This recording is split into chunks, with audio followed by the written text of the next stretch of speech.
has been destroying our culture, and it's making all of our children incredibly violent people, desensitizing them to what human life is all about. It makes all of us the violent killers, and we want to go out and just enact all the things we see in video games. Although, what I've never understood is if we're enacting what we want to enact, what we're learning in video games, why does nobody go out and do heroic things? I've never played a game where the goal was to shoot up a school of children. I've only played games more or less where you've been the good guy doing things to save the world or save America or save just about anything. You know, you're saving the president's daughters from zombies in Resident Evil 4, but that was violent. But you're being good guys. So why aren't there a rash of I want to be good guys out there instead of, they're playing violent video games solely to become violent and negative? Was there a rush out into the city planning work field when SimCity came out? Did so many people get engrossed by SimCity that they said, you know what, I gotta go and build a house, I gotta build an entire city? I don't think Trauma Center made people rush out and want to become a doctor, but for some reason, Call of Duty, Halo, Resident Evil, the violent video games make everybody violent. But don't worry, because the government is here to help. This is, so far only in the state of Missouri. This hasn't even passed yet. This is just a law that a representative from Missouri wants enacted, Diane Franklin. She wants to propose a tax on violent video games, a 1% sales tax on any game rated teen through M through adult only, even though adult only is not really a game rating that people need to worry about. Most major retailers don't sell them. GameStop doesn't carry adult only. Best Buy, Walmart, none of them carry adult only. So that's one you don't really need to worry about. And those aren't really adult only because they're violent. Those are adult only for other explicit content. But they specifically say the purpose is to curb violence. So they're taxing them because they're violent.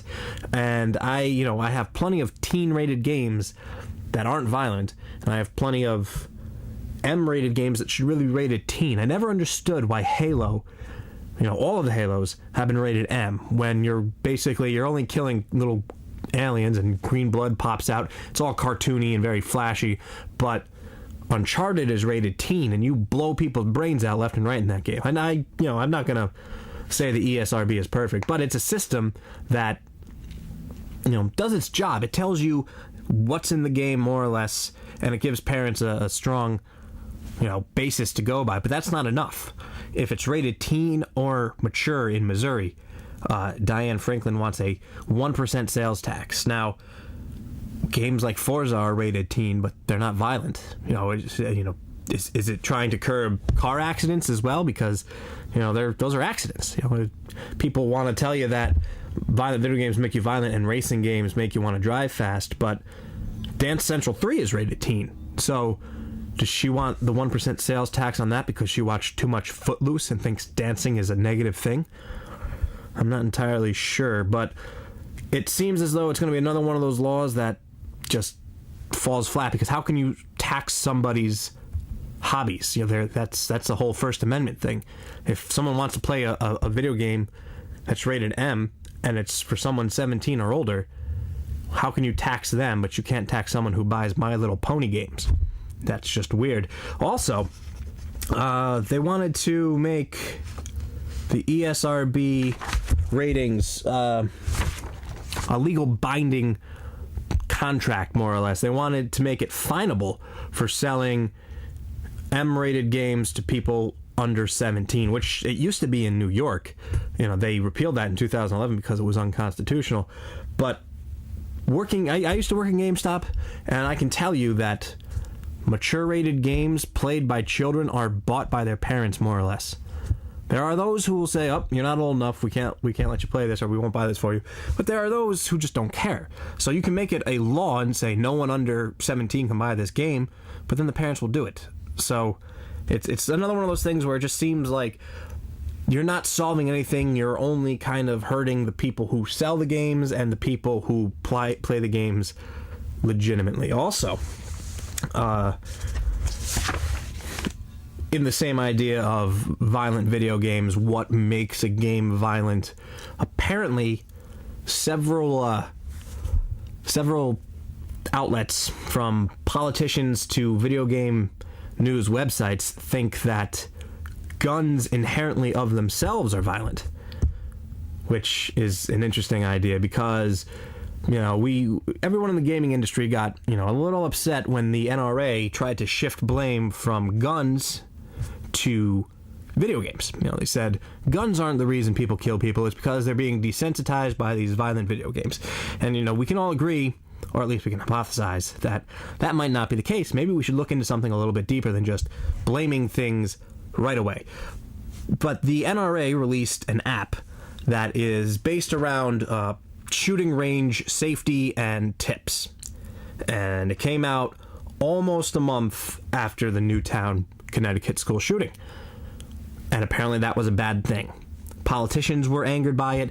Video game news sources were angered by it. And I have an article here from IGN written by Justin Davis. And you can tell that he probably was upset with what the NRA said about the violent video games are causing the shootings. But I don't think that we need to go out and say, gotcha, you jackass, you were making violent video games too. They say, he says that it's, the launch of the game is puzzling, given that under 1 month ago, the NRA blamed violent video games for the recent rash of shootings. What's puzzling?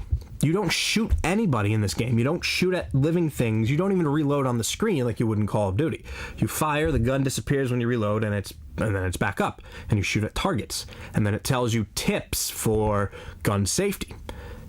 But for some reason, we have to say you're a violent person or you're a violent video game distributor because you're releasing a game with guns. And that's even coming from video game advocates. You can be mad at what the NRA said about violent video games causing violence, but don't be stupid. If you're not making a case for yourself, if you're saying anything that has a gun is violent, any game that has shooting of any kind is violent, because as we all know, not every game is really violent. Even when you're shooting. I didn't freak out too much when I was playing Duck Hunt on the Nintendo. But that Skeet game was a completely different story. I love violence! Oh, it's so real! It's so real, I just want to shoot things! Whew. I can't tell the difference between real life and this game. Look at the graphics, it makes me crazy. Violence!